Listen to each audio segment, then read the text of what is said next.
to the cases when we get it. So we're having this panel.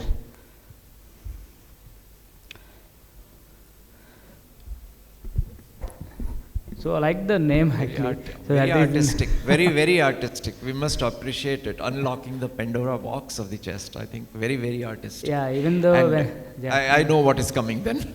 Where is the Pandora? Yeah. Good. So can I have a slider? How to change this? Slide mover. Slide changer. You can change the slide. Yeah. Or I think it will be easier. You'll be able to do it faster. So let me present my first case. So 40-year-old male presented with he's a known diabetic and 2 months history of fever and cough and weight loss of 4 kgs. Was treated with empirical antibiotic. Then he came for second opinion as there was no response. The CT when he presented.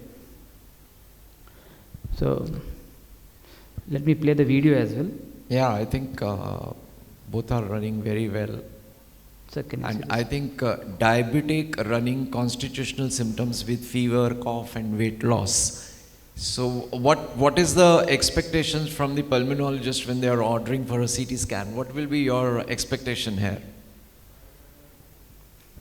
For a 40-year-old female with 2 months history, I will be suspecting TB first possibility. Absolutely. Because of constitutional symptoms and possibly lymphoma, but very unlikely. Only after seeing the CT I would be suspecting lymphoma. You can see the mediastinal and window. Sometimes a malignancy can also. So okay, you tell me what is your CT interpretation, then I'll go to the radiologist, right? Because you people are all seeing CT scans now. So there are both bilateral paratracheal, hilar and subcarinal node in the non-contrast. So liver and spleen are normal? Sir? Liver, spleen, are they normal? So little go back on this lymph nodes. Yeah, I'll go back. So just go back. And what about the lung findings? Yeah, I'll play it again.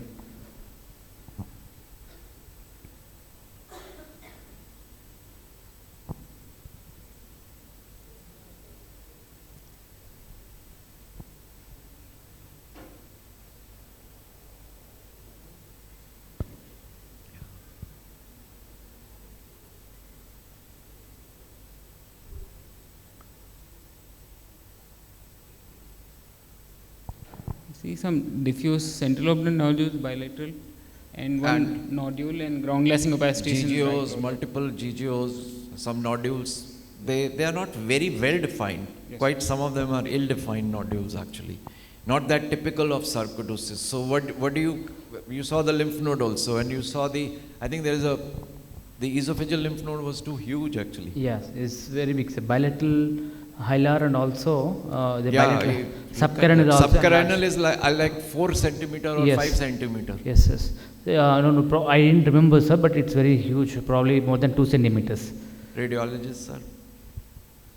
Sir? Yeah, like we have the plain scan only here. And obviously, as described, bilateral hilar lymph nodes are there, large subcarinal node. And in the superior sections, we could see the right paratracheal nodes too, on the mediastinal sections. And on the lung window, there are central lobular nodules as well as some peribronchovascular nodules in some of the sections. And lower lobe had ground glass opacities. Of course, sometimes we may tend to see one of the windows first, and looking at this window first, maybe if we interpret it as central lobular nodules, we are bound to jump to a conclusion that it could be some infection, maybe tuberculosis, though there is no cavitation. So that could be a possibility. But keeping both together, the symmetrical hilar lymph nodes, and whenever we see lymph nodes, not only the distribution, first of all, when the lymph node is there, whether it's enlarged or not, definitely enlarged.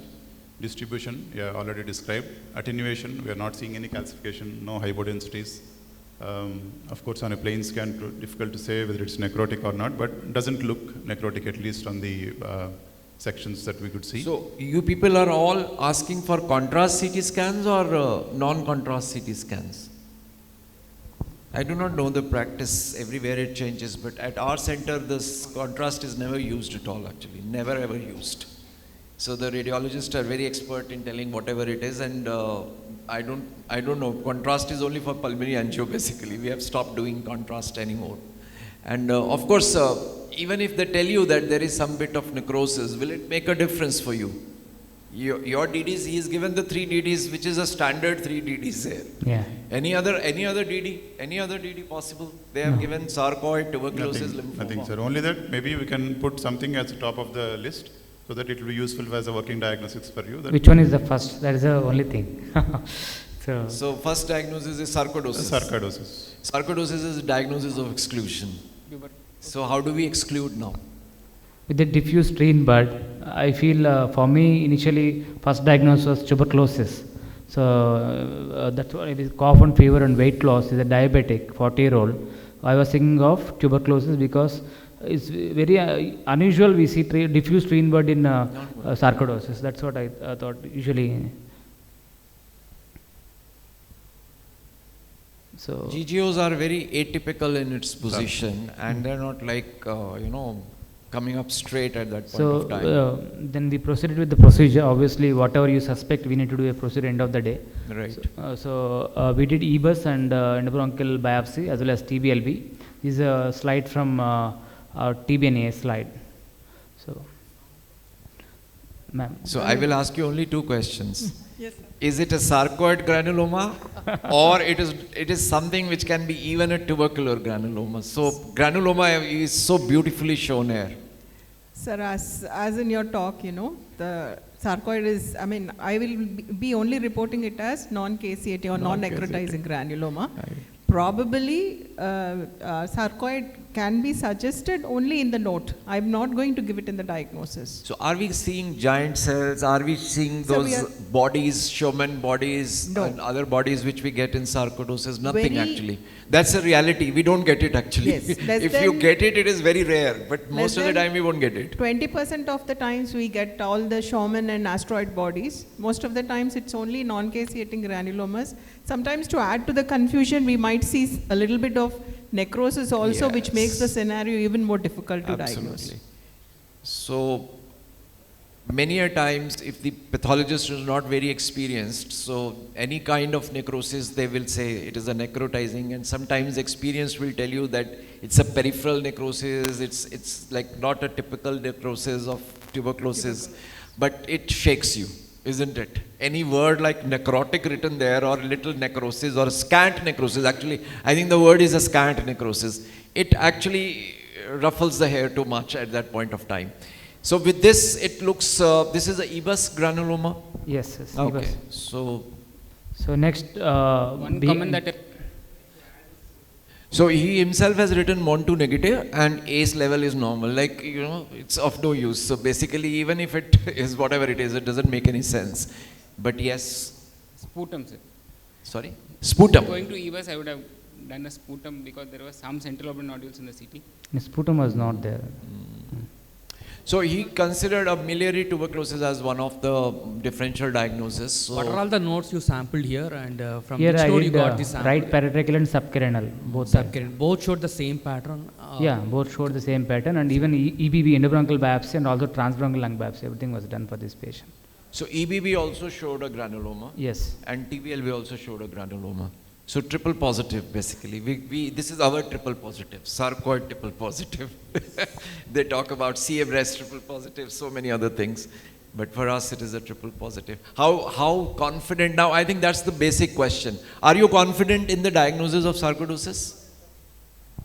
Yes, I agree with sarcoidosis diagnosis because I can see some ground glass opacities here and there is no necrosis in the lymph node. Even though there is, apart from diabetes, is a middle-aged lady with so this is exactly what I'm telling. Constitutional symptoms, diabetic patient. Are you confident, like that high level of confidence is like 95% on day 1, because you are seeing the patient day 1. We do not know how this patient was before and how is this patient going to be in future. So I think that was again highlights the same thing which I said, you know, on the day one, the diagnosis in Indian scenario is very dicey. Had this patient been in any other Western world, country, they wouldn't have a problem. The gene expert is negative, finish. Gene expert is negative in how many patients of tuberculosis? Lymph node. 40%, probably 60%. So about 40% are negative. Even in BAL, it can be negative in almost about 25%. So considering that gene expert negative does not give you a confidence, it's a clinical scenario and this, and I'm pretty sure that if this, the EBB and TBLB would not have been done, I think the diagnosis of sarcoidosis from that 90% would have dropped to something like 70% and below, and nobody would have scared, everybody would have been scared to even touch this, that as a, it's not tuberculosis. So I think very, it's great actually, you know, combining all three. This is from 2012. I told you that 2012 the guidelines said, do it, all three of them. Give so much of tissue to the pathologists that they are also very comfortable in telling you, yes, we are getting it everywhere. So is it like tuberculosis everywhere? Is it like that? So obviously, and the same type of granuloma at 3 sites being shown is like itself giving you a lot of confidence in making a diagnosis. So his MON2 is negative, ACE level is negative. So only one question remains, that can it be a lymphoma? I think DBLC was discussed by the oncologist. So can it still be a lymphoma? Can it be? Yes, sometimes, but very unlikely. Granulomas can occur in Hodgkin's, but Hodgkin's of a pulmonary, mediastinal nodes can have Hodgkin's. So granulomas, many times we see in Hodgkin's lymphomas, though rare in NHLs. And invariably you need the capsule and see the, where the breach has happened to tell us that it is lymphoma. Why I said so is that we published a study which said that if the subcarinal node is more than 4 centimeter, it is a red flag. It's a red flag. So keep it a question mark there because it's a huge lymph node.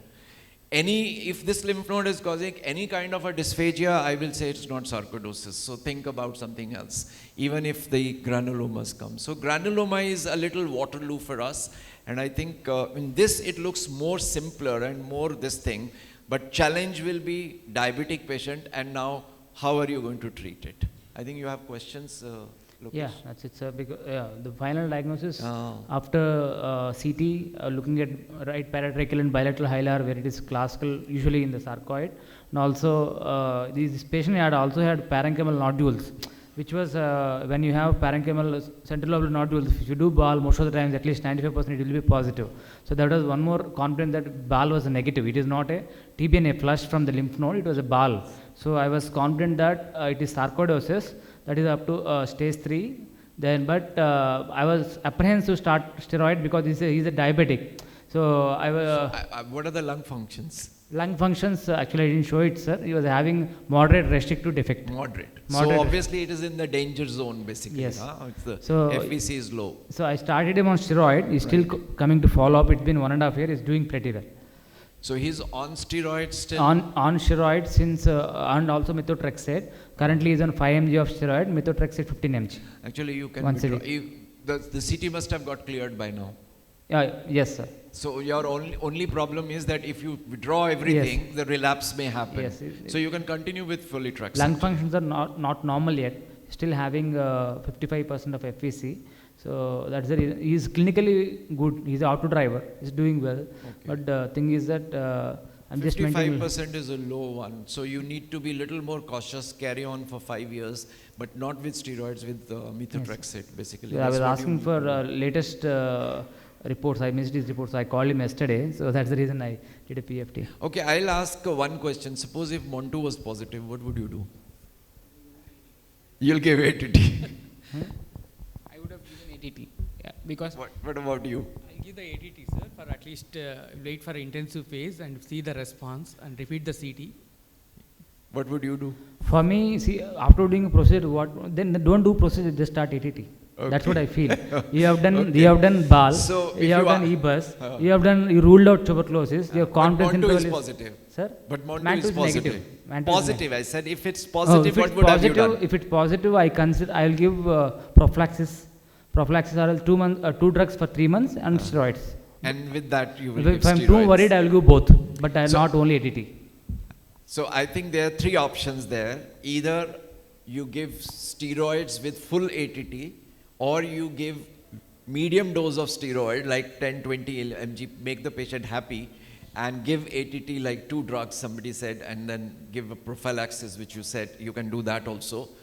But the most important thing is that MON2-positive sarcoidosis is known. And if you look at the AIMS study, AIMS Delhi study, what they say is that if you have either a necrosis in the granuloma or you have a MON2 positivity, which brings in the tuberculosis into it, then the sarcoid centers will only deal with that as to what to do with them. And invariably, there are only two things. Is there an emergency to give steroids to this patient? If there is an emergency, you have to give it, and then you will give it under ATT cover, I can understand. But if there is nothing, then simply treating a MON2 positive will not be worthwhile, basically. You can actually wait for that, right? Second case. Okay. Yeah. Can I proceed next case? Or? Yeah. Thank you. So, second case, a 58 male with history of rheumatoid arthritis and low dose prednisolone, presented with history of cough, fever, and weight loss 10 kg since 2 months, treated with IV antibiotics empirically. There was no response. Evaluated outside for PUO, so he underwent PET scan. Mantox was negative. So, based on the PET scan reports, he was referred to oncologist.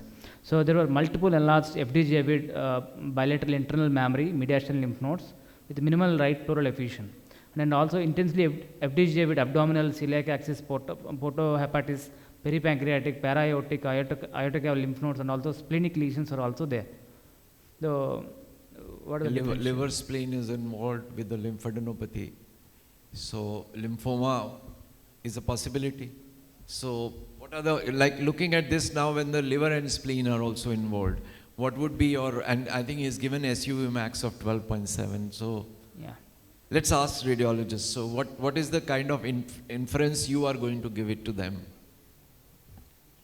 Like we have mediastinal and retroperitoneal nodes here, sir, and of course we don't have separate contrast scans again to comment whether necrosis is there or not, but PET can falsely appear that it is solid appearing node. So considering it is solid appearing node in the mediastinum as well as in the retroperitoneum, metastatic lymph nodes and lymphoma would be first possibilities. Anybody feels it can be sarcoidosis? Nobody? Nobody feels. Can it be tuberculosis? Because tuberculosis can also have definitely, liver, yes. spleen. Tuberculosis, It's possible. Possibility. Lymph nodes will pick up PET avidity, and very high PET avidity. Even in tuberculosis, it is possible. So both possibilities are there. And if you ask me that can it be sarcoidosis, you considered sarcoidosis here in a possibility or no? Obviously, but the first one is malignancy, second one is tuberculosis, Okay. third one is sarcoidosis. Okay, tell me one thing, that when you people are suspecting, you know, in our practice, when we suspect that lymphoma is the first differential, you know, it's like not very common thing that lymphoma is just 3% basically, where lymphoma, primary lymphoma like this is the first possibility. So when it is a first possibility, what will be your investigations and how would you go about it in this patient?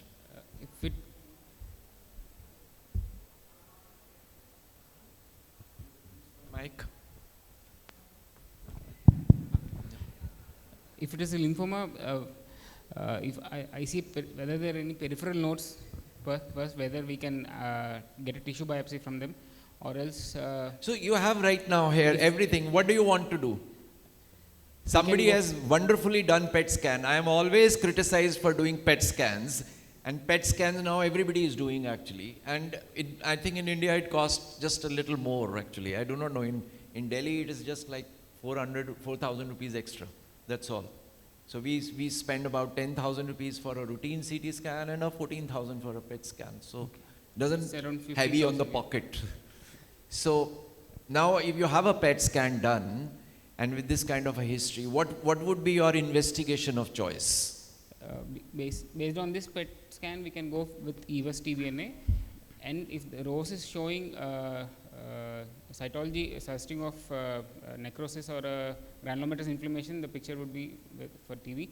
But if there is no ROS, and because of background suspicion of lymphoma, we can go ahead with cryobiopsy. Are they doing rows in PGI anymore? Yes, sir.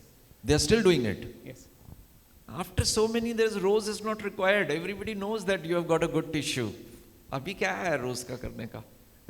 But anyways, so you want to do EBUS here, right? Yes. Okay. What do you want to do? I'll go with the EBUS, sir. Because we have a very big subcarinal node here, and so easily we can sample the node. So it's a difference of opinion. I would have never ever done EBUS in this patient. I would have asked for a CT guided biopsy. Can you do a CT guided biopsy of para-aortic mass? CT guide? Can do, sir. Yeah. I would have got a very good tissue, because if lymphoma is the first possibility, you can miss it on the EBUS. That's the only thing which you can do actually. So you may get, you may miss it also. And there is a big bunch of lymph node which is so avid there that if I call my radiologist colleague, he will be more than happy to just get a good core tissue, which I think the oncologist is gone. Yeah, he's there, Dr. Shravan. Usually, sir, it has come from oncologist. Usually, you don't get referral from oncologist so easily. Only unless if they don't have an option. So they suspected sarcoid, that's why they send it to you. No, there is no peripheral node. So that is the reason it has. No, but this is yeah, this that is could perfect. be only. So subcarinal node can be sampled even with CT guide. No, why do that? This is a OPD procedure. It's just you just do it. Give a good sample to the pathologist, and she'll be also very happy. Whole core. Probably the second differential, because he's also on rheumatoid arthritis and all steroids, weight loss, fever. Second high, we are thinking of tuberculosis. So that's the reason if you do EBUS and also TBNA flush, there could be a good possibility you might. So basically your idea to do EBUS was so that you can sample the bowel and the lung tissue for the mycobacterium also. Yes, that is the reason. Maybe correct. So this happens actually, when I go for the rounds, such patient, I think the fellows will get one EBUS less, because I'm going to send the patient straight away to the CT guided biopsy. Because I would have definitely chosen a CT guided biopsy. If the sarcoid is a possibility with tuberculosis, I would have agreed to that. Okay, fine, you do EBUS. But you people do excellent EBUS. So this is like a, core. This is not a cryo. This is just a regular core biopsy, sir. Okay. EBUS core biopsy. This is you are happy? No. You are happy? No. See, this is what I'm telling you. The pathologist will be not happy if you are writing first diagnosis as a lymphoma and giving this tissue. They want more for that. But if you write first diagnosis of sarcoidosis and you send this patient's biopsy like this, she'll try to make out something out of it. And I think we have, at our center in MDT, the pathologist and the radiologist are the most valuable people, because they will try to help you as much as possible. But in this kind of a situation, what is your impression now? I will just say that there are lymphoid cells with some necrosis and crush artifacts. I cannot give anything on that. Absolutely, that crush artifacts. Now she is super pathologist, because with the crush artifacts, she has raised the doubt that we are talking about some malignancy now here. Small cell carcinoma is also there, lymphoma is also there, they can be there. Crush artifact, otherwise most of the pathologists will not comment upon crush artifacts. They will say there is a lymphocytic proliferation and there are no atypical lymphocytes. Is that right? I do not know. Right? There are just and there is no granuloma. Yes, yeah. There is no granuloma. Death of EBUS. I call it death of EBUS. True. So because true. you didn't get answer. But he must have done many other things along with it. Not only this. But this is actually, why I brought this right in the beginning itself is that there is a very good saying, if you have a hammer in your hand, everything else on this earth is not a nail. So if you have a EBUS, it does not mean that it is going to be a panacea for everything. But in lymphoma, particularly in lymphoma, it will happen once in, I don't know, I think I get once in a year one patient where I get really stuck. So in those situations, like in a routine, I don't think so the fellows would have even asked me what to do. Actually, patient admitted, done, and then gone also. And then in the meeting, MDT, the pathologist is going to grill like anything. What did you give it to me? How do I give you the answer here? So how did you do this? What was next? So these are things, sir. EBUS core biopsy from subcarinal and paratracheal lymph nodes has shown chronic non-specific inflammation, negative for malignancy, granuloma. Only thing which saved me is TBNA flesh from core biopsy has shown gene expert positivity. Oh my God, nothing could have made the life more miserable. So now. otherwise, like sir said, it's very difficult to answer patient and repeat a procedure. It's very difficult. So thank God, actually. But for gene expert, your life was saved. yes. So it is now low positive. And obviously, RIF resistance wouldn't have been done indeterminate, generally with a low. No, yeah, no, it's not dictated. If it is trace, then it's indeterminate. They don't give, no? Indeterminate. So, yeah. So what would you do now? Give ATT and sit on it. And I think the earlier lecture of the oncologist was the most lightning thing, that these are the very slowly growing, they are very benign behaving, and you can easily miss them for a couple of months, sometimes even a year. They might be roaming around and still going on from one place to another. That's true. So yes, because gene expert has come out to be positive, you have to treat. So what is your opinion? What would you do? Since go with ATT and ATT and fine, right? we'll repeat the Okay, scan up, probably. okay. So I will not tell what I would have done. I will ask him actually. Then what did you So do? this patient, actually I will tell two scenarios, sir. What happened to this patient and other patient as well. So this patient we gave ATT, he recovered well, he came for 6 months. Then yesterday I followed up because I didn't have his PET scan. Okay, So I asked him okay. to send PET scan. Then I asked how is he. So he is doing extremely well. He put on weight also. Okay. Other patient I will tell the same scenario. Elderly lady around 75-year-old. Similar scenario. I did EBUS. So ATT alone, not with steroids? No. This Okay. patient improved well with the ATT. I would have definitely, after the EBUS, would have convinced the patient to undergo a CT guided biopsy. Definitely convinced him. Somehow I would have made him, because I would have been very uncomfortable with a gene expert low. And see, the picture which is coming out is not talking about it. That's such a big lymph node and you're not getting any granulomatous inflammation there. I take your point, sir, because that the second case what I was calling about, she is 70-year-old, similar scenario, PUO, PET was done, I did EBUS, gene expert was false, positive, we treated ATT, after 2 months there is no response. Then my colleague asked for excisional biopsy from some other side, turned out to be lymphoma. So like you said, yes, we need to, when the lymph nodes are big, when the patient is not responding, then we need to definitely think about lymphoma. So, but whereas in this case, this patient responded well after ATT, so he's doing well also. I just yesterday followed up, but like you said, so it's doing well. Yes. So I think still this patient should be on your radar actually, because your comfortable diagnosis doesn't come with gene expert, because the issue with gene expert is that if there is an old tubercular lymph node sitting there, it might have got a gene expert positive there. So that is like a low detected, can be still considered. But if its culture has come out to be positive? no, actually it is from a lymph node flushed, sir. It is very difficult Okay. to, it is not from The- BAL. So though culture is not sent No, on that, no, no. because we don't do flush, so I have no idea. We do only from lymph node flush I have sent. So it's very difficult to get culture in that. So I think you have brought a good point that all that shines is not cancer. And also PET scan is only showing you inflammation. I think very good take home message is PET scan only tells you that it is an inflammatory region.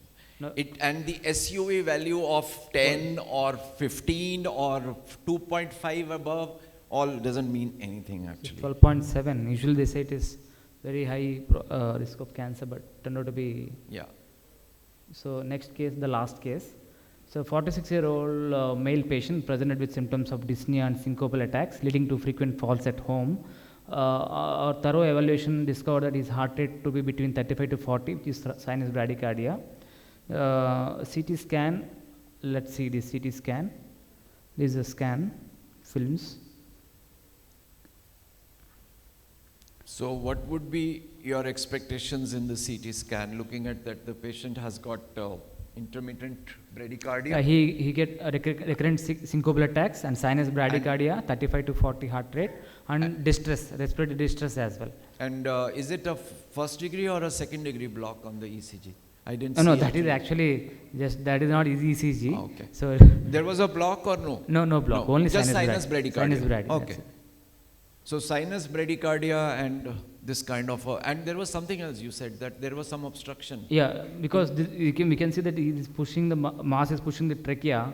So it also Dysphagia? having Was there dyspnea. dysphagia Dyspnea or was there. dyspnea? Only dyspnea. Okay. Obstructive symptoms are there, compressive symptoms are there. So can it be sarcoidosis? Today we are talking about sarcoidosis. Can it be sarcoidosis? Remember one thing.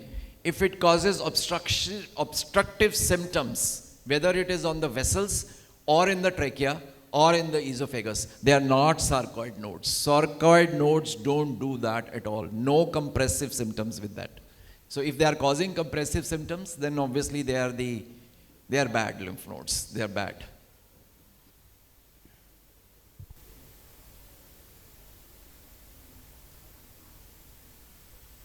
So what is our radiologist comment? I think we should request our radiologist to shed some light on it, because this is...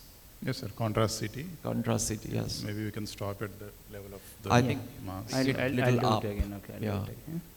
Yeah. Try to show this non-homogeneous kind of... So what we're seeing is a very large mass-like lesion, sir, in the middle mediastinal posterior to the trachea, extending into the aortopulmonary region. Sorry, So I'm very sorry. definitely it's a neoplastic lesion. Is it a lymphoma or is it a CA lung? Is there anything in the lung? You can No, see it's better. nothing. Nothing Just in the a lung. mediastinal Nothing in the mass. lung. Just a mediastinal mass. Yeah. So mostly Which is the thinking mediastinum? This is middle mediastinum. middle mediastinum. Maybe some extension to the posterior mediastinum, but mostly in the middle mediastinum. So what would you expect in histopathology? What would you expect?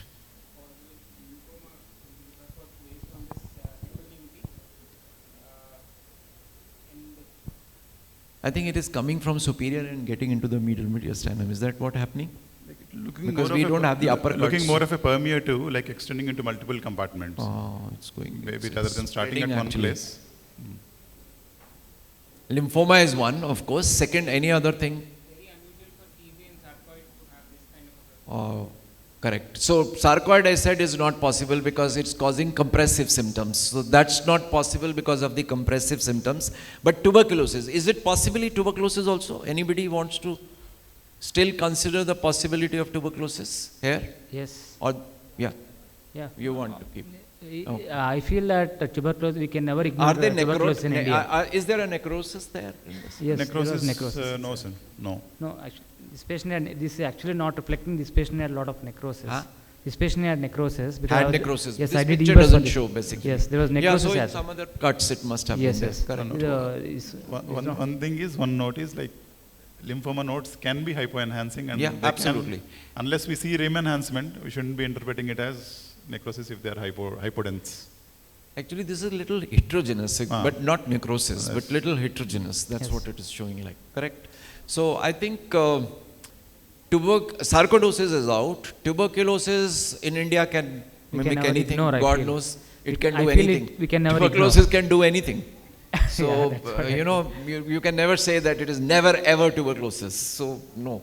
So malignancy and tuberculosis, both of them are the possibilities. One more, like, since it is a nodal session, yeah, we may be biased thinking whether it is only sarcoidosis or lymphoma or tuberculosis. Because we are only having these three Yes, diseases today. But one important structure which is very close to that place is esophagus, and we are not seeing it separately. This is exactly what I was thinking. Where is the esophagus gone actually? I can't see even a little bit of esophagus in So this a cut. neoplastic lesion arising from esophagus is imaging-wise a strong possibility. So was there a dysphagia in the patient? Because if that is happening, because upper part was there. See, the esophagus is there and then disappeared. We can see Initially it was there. See, it is there and then it disappears after that. And these are inferior So then it sections. comes back again here. This patient, as far as I remember, he And had there is a dyspnea. pleural reaction which is coming up on both the sides. Is there anything in the lungs also? No, sir. Actually, Nothing. nothing. The lungs are good. clear. Lungs are good. So the final, so he had issues of recurrent syncope also, and also obviously radiologist felt, and also our oncologist seen before me because he came with distressing symptoms. CT was done, then the oncologist is seen. Then I was the person involved. I'm not the first person to involve. So the initial possibility they thought it is lymphoma, but there is no other peripheral node. Our radiologist also have seen this case. They said it's better we go through bronchoscopic approach, EBUS approach. That was the reason I was called in for this patient. So then we did EBUS. So just a minute. Yeah. I think I have one question. Now you have this situation out here, basically. So obviously there are no peripheral nodes nowhere else. So EBUS is perhaps one of the answer we can understand. But is a sarcoid also a possibility here? Remote? Huh? Obstructive symptoms are the only things which are against us. Otherwise, any patient with a mediastinal lymphadenopathy, if comes with syncopial attacks, cardiac sarcoidosis needs to be considered. Always consider cardiac sarcoidosis. And cardiac sarcoidosis can give rise to either rhythm disorders or pump disorders. So either the LV will be bad, or there will be rhythm disorder, like this patient comes up with a rhythm disorder. So if somebody comes with a rhythm disorder, keep always in mind. And this is very common because they are admitted in cardiology, they are not admitted under us at all, and then they start searching for even after the pacemaker, because this is an emergency. This patient, if he has got a cardiac sarcoidosis, this patient is going to die. You need to do something very aggressively. Obviously, you will put the pacemaker first, and then you will treat it. Yeah, but sure. Usually, sarcoid myocarditis or TB Sorry? either sarcoid myocarditis or TB myocarditis can cause tachyarrhythmias rather than bradyarrhythmias. Sorry, tuberculosis myocarditis. Any sarcoid myocarditis or TB myocarditis can cause tachyarrhythmias rather than bradyarrhythmias. No. They come with complete heart block. We have 4 patients who arrived in complete heart block. One of them could not be even resuscitated from the emergency to our floor. Died there itself.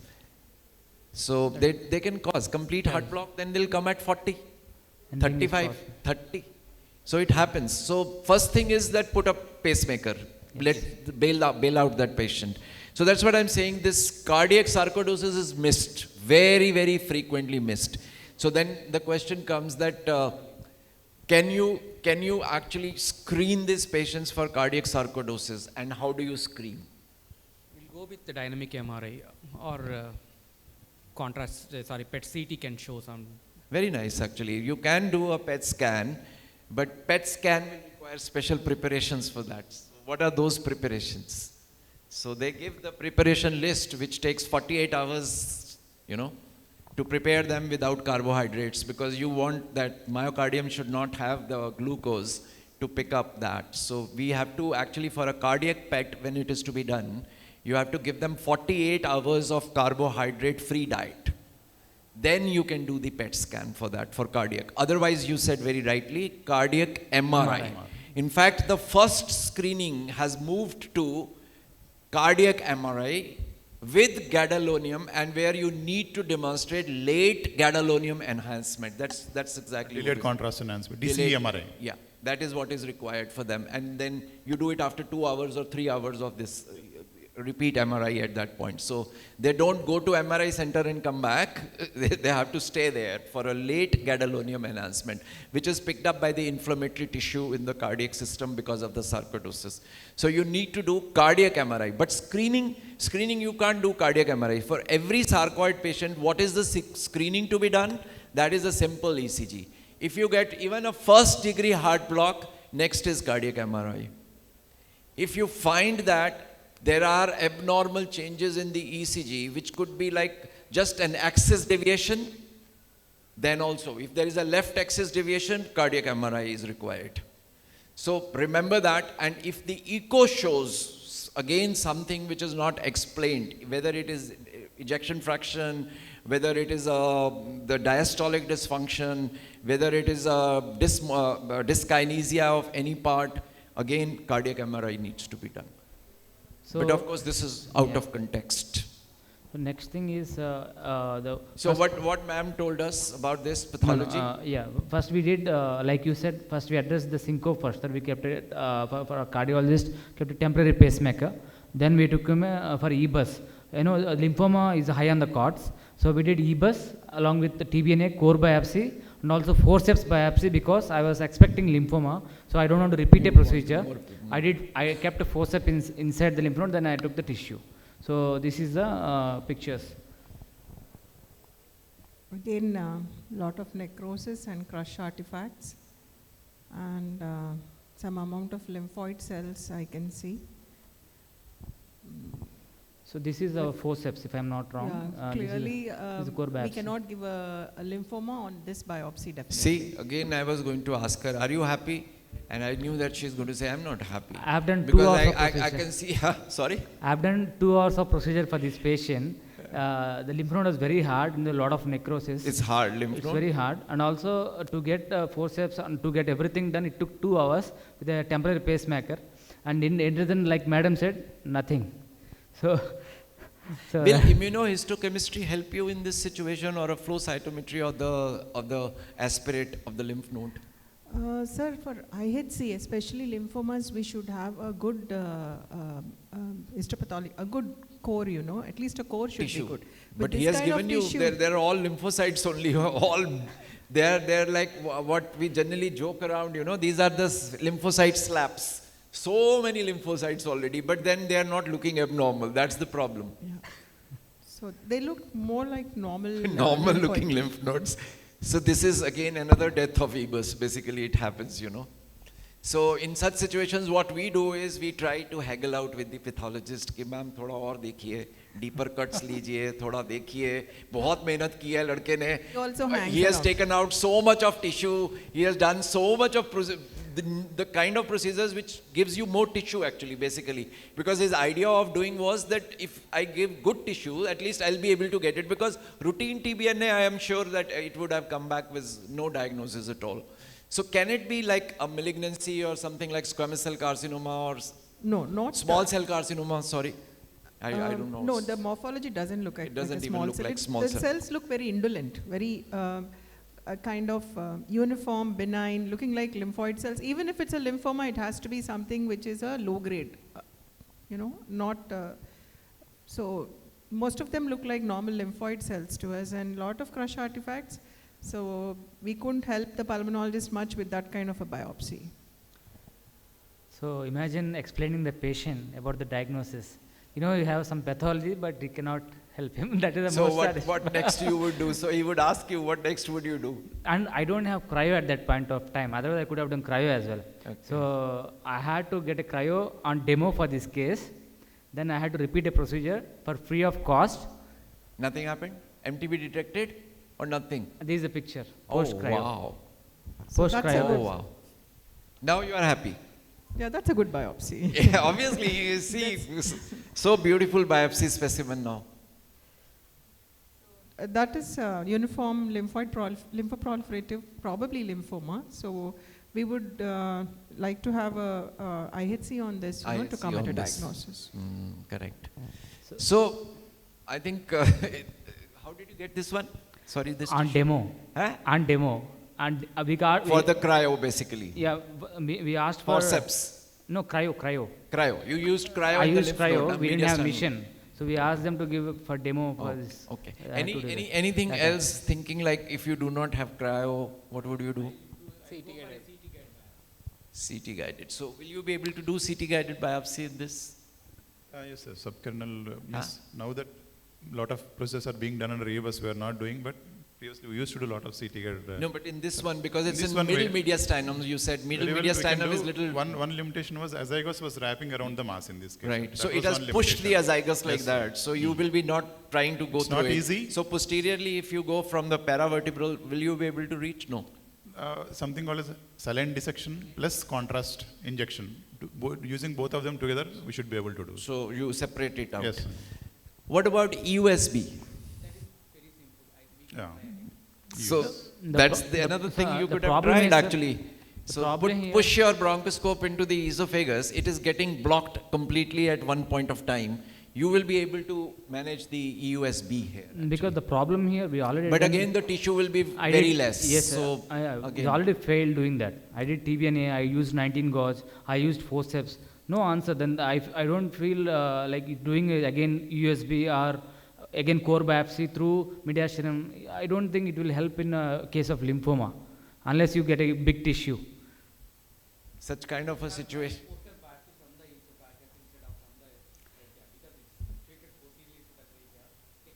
forceps biopsy from the esophagus, chances of mediastinitis are much more. Very, very high. So it's better that he does it from the trachea, which is more sterile side, from the tracheobronchial tree rather than through the esophagus. For the forceps, mediastinitis can happen to the patient because that's not a sterile site. It's a difficult situation. This is a nightmare which happens once in a year or once in 6 months. But whenever it happens, it pushes everyone into very uncomfortable situation, including pathologists, because they want to help, but they are not able to help. They are not able to get anything there. So, and it is very frustrating for the patient, for their relatives, everybody, and even our own friends who are sitting here, that what is Lokesh doing? He's not given good answer to this patient. It should have been there. It is everywhere written on the face. This is a malignancy. Why we are not getting it? But with lymphomas, it will happen. It will happen. I want to take our medical oncologist opinion because he is treating. I handed over the patient to him.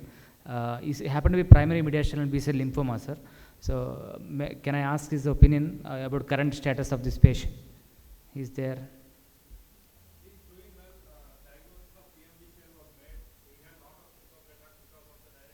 DBCL, na? DBCL, you said? B-cell lymphoma. Oh, so what did you give? Rituximab with steroids? Divocor. Okay, great. So patient the lymph nodes melted. Wow, great. So that's how we got cryo into our hospital. Then I could able to convince our management. You convince them to buy a cryo, huh? Convince because this is the way we require cryo for these cases. So I think it is required because even if one case you are not able to diagnose, it will not be a happy feeling, you know, and obviously, going home and sir, saying that you did so much but couldn't do it just because cryo was not there. So I think the message is that if you have a cryo, please use cryo whenever lymphoma is suspected, and so that you don't have to do a second procedure. So, you know, I think what we do is actually we have a pre-MDD kind of a thing where we sit down with the pathologist and a radiologist that what is the most likely. If it's most likely lymphoma, we'll try to get more tissues. And but still it happens when you don't suspect lymphomas and still nothing comes out and you have to do round and round to reach the diagnosis. But I think all 3 cases were wonderful cases, gives lots of learnings to us. And I'm sure that lymphoma and sarcoid and tuberculosis, this enigma will never be over over us. I do not know till the time we are battling with tuberculosis. So it will happen. But false tuberculosis positive tests are possible. You might be, you know, legally right because your test is positive to treat the patient. But then you need to keep a closer look at the patient, keep him under the close follow-ups to see that. Is that right? Okay. And one comment I would like to ask our pathologist, sir, because from after that we have done probably around 20-30 cases of mediastinal cryobiopsy. So I asked her to compare what was the opinion on core and EBUS TBNA and also cryo, her perspective. I would like to know. Yeah. Cryobiopsies definitely are good quality biopsies. First of all, the cores obtained are larger. Normally what we require is about 40 millimeter square tissue for diagnosis, especially like in lymphomas, because they have to go for, if they have to go for moleculars, then we need lots of tissue. So what we are obtaining here is around 5 mm biopsies, and that is coming up to around 2 good cores, you know, would actually suffice. And the quality of the cryosections are definitely better because the crush artifacts and other things are not there, and the amount of tissue is more.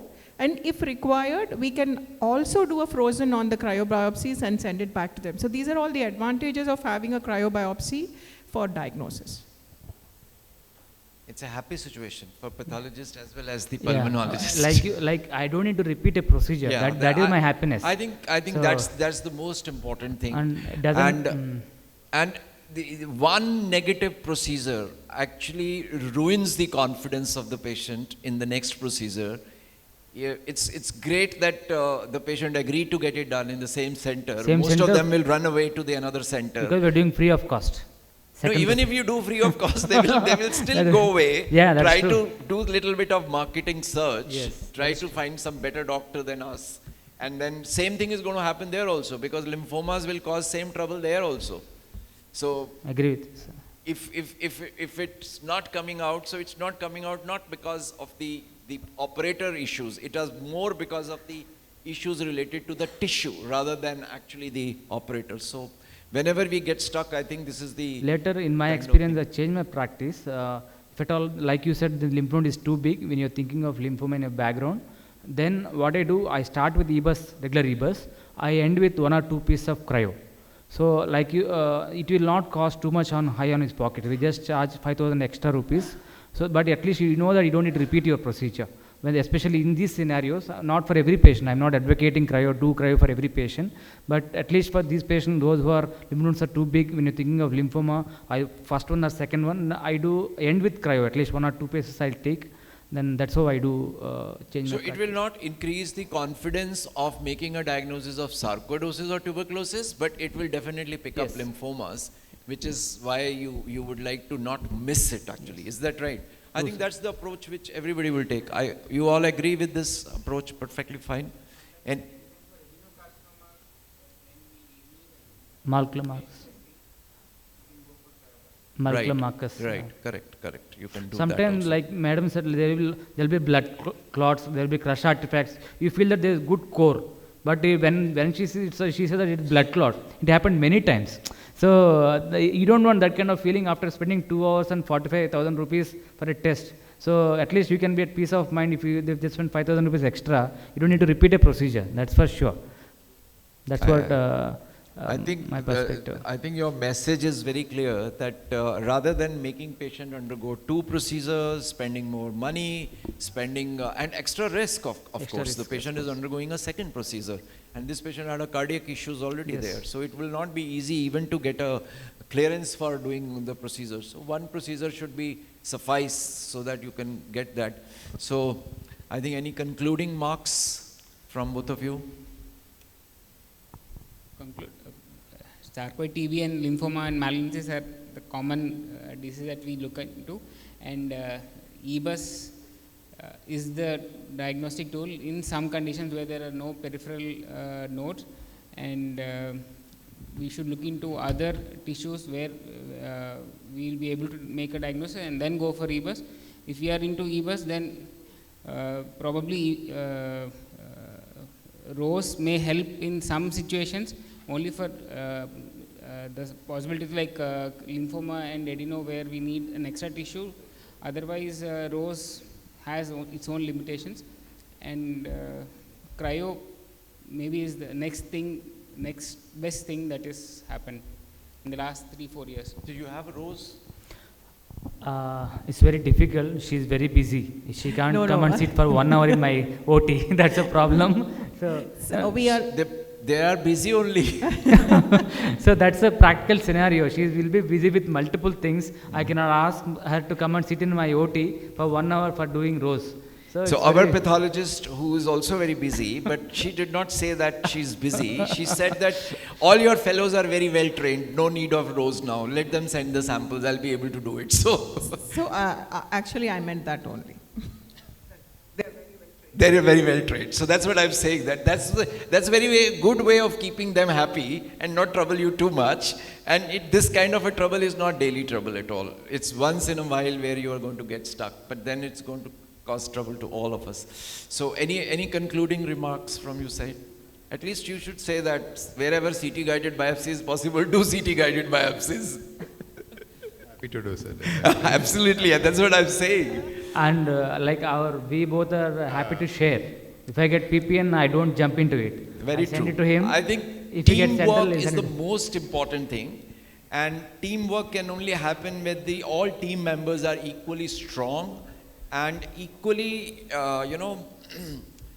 convinced as well as dedicated to get to the diagnosis, because there's no treatment without diagnosis. I believe there is no treatment. Because one comment I want to pass on, when we are biopsying PPNs through CT gated, 2 worries they said is pneumothorax and higher rate of pneumothorax and higher rate of hemothorax.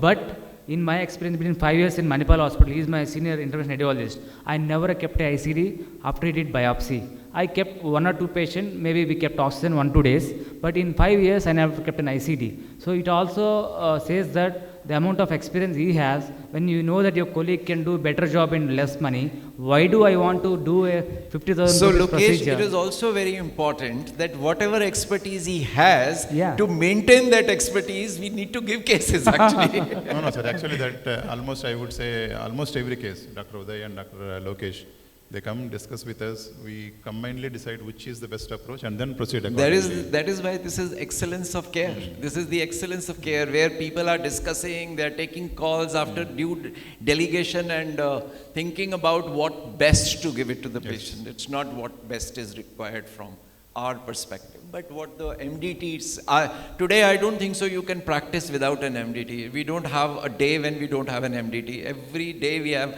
with either rheumatologist or oncologist or pathologist or radiologist, some MDTs are going on all the time.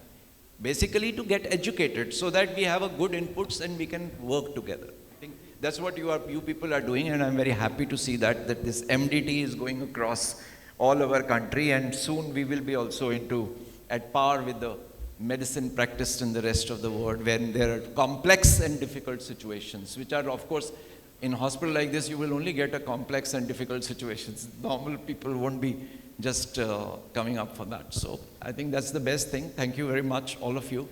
You want to say something? Satish has some question. Yeah, Dr. Satish. Yeah.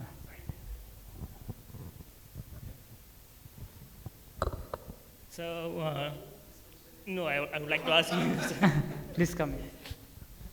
No, sir. Thing is, like what we are discussing here is about cryo and all, and the EBUS in the private practice, it is very difficult to convince a patient for 45,000 rupees of procedure and all. So what we did, I did some 2-3 procedures without using the needle. We use the cartridge and the cryobiopsy. So I think, what is your take on this? We can reduce half of the cost of that. Without using needle, we can do that. So what are the complications you might expect in that? I will humbly submit to you that we are not doing cryo biopsies of the lymph node, right? We are not doing it. We have cryo, we have everything. We have not. Because somehow I am never convinced about it that we got stuck anywhere where it would have helped us more, because maybe the way we are working is different. But today, after seeing all this, I am definitely going to go tomorrow and tell my fellows that which patient they should try to do it and see how does it help. But saving the needle itself, like he says, saves a lot of money. EBUS needle money has been saved, isn't it? That's what you are saying. So if you make with an ordinary TBNA needle, you make a hole and then put in your cryo probe and get a big tissue out of it. You don't need to do that. You only localize with the help of a EBUS. I think that's a very good idea. There's no doubt about it. But I'm a little older person, right? I'll say little, but I am actually quite old. So if any complication happens in those situations, it will be difficult to justify if you have a EBUS. If you don't have a EBUS and you do it, then there's no problem. But you have to do it with EBUS, localize it, and then, do it. So then the only question comes is that why you didn't do it actually, And I do not know about people out here, but from where I am coming in north, they are very, very intelligent if anything happens wrong. If everything goes fine, it's okay. Not even thank you that you saved my money. But if nothing comes out and the money goes, then obviously there is a problem. So we do little differently, but I think what you are saying makes sense. Specifically, it depends upon what kind of patients they are, how much of confidence they have in you. Will you discuss with them that these are the two options, one is a cheaper option, another is an expensive option, and give them the power to decide what they want to do. After that, whatever happens is their job to do it. So do it that way, there shouldn't be a problem at all, according to me. I feel no problem. I'll add one comment to that.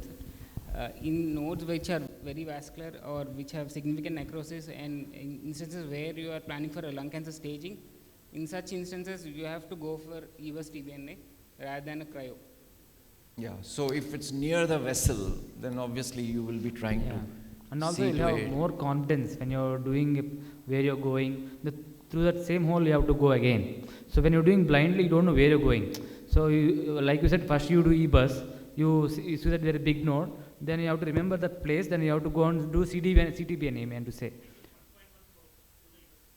Through e-bus, yeah, that's how we're doing. 1.1 is the one which is used. That's how we're doing, but without e-bus TVNA, some people do it with a electrocutter needle knife. So, but sometimes what happens, the capsule is so hard, even you just make a hole at the tracheal level, but it will not puncture the capsule. So that's a problem. So it's better you puncture with the e-bus needle, so you have it tracked already, formed. So you just put a 1.1 into that. To save money, you can use an older, previously used e-bus needle just to puncture, so that you can put a probe into it. And these RB people are very nasty people. So they bring the probe and then they change the probe and then they change the entire setup so that you keep investing. So, okay, fine. That's how we have to spend money on these people. Right? Thank you, sir. We'll conclude. Let us conclude. I think you are concluding with so many people still sitting in the hall. So yeah, congratulations to you for holding this wonderful lung matrix. Congratulations to everybody sitting here till, I think, whatever time it is, 6 o'clock. Yeah, on Sunday evening, and there's still workshop to go. Still workshops to go. Yeah, great. We'll do workshop briefly for then 1 let's hour. close the session. Thank you. So I thank everyone, because on Sunday evening, holding till the evening, so it's not easy. Thank you one and all for coming to the lung matrix. The concept of lung matrix is well received across all physicians and pulmonologists as well. That's the feedback we got. Thank you very much. And also I thank my team, Dr. Uday, who is also support to me. So without him, it is not possible. Doing clinical work and also academic, it is not easy to do. And also I thank my marketing team and also sponsors, especially without whom it is not possible to do a big event like this. And your sponsors, United Biotech, Cipla, Olympus, and also Alchem, Lupin, and Glenmark. These are my sponsors, and also Manipal Hospitals. I want to thank everyone for doing this. Thank you very much. And also I want to thank my faculty, especially Deepak Talwar sir and Rajadhar sir, Rajni Bhatt madam, and also Satya Mysore sir, everybody, and IT specialists. When I called, there was also change of dates. Initially we thought of 29th, today happened to be World Heart Day. So there was initially some confusion that maybe we'll prepone to 23rd. So then we preponed to 23rd, there is another conference going on, then again we had to come back to 29th again. So it was very difficult to me to convince them. Despite of that, they actually agreed, especially Deepak Talwar sir. I just messaged him, I didn't even call. It was so nice of him to agree of his caliber to come here for one conference. Thank you very much, sir. It gives us a lot of confidence when people like you come and encourage us. Thank you very much. Thank you, sir. Thank you, sir.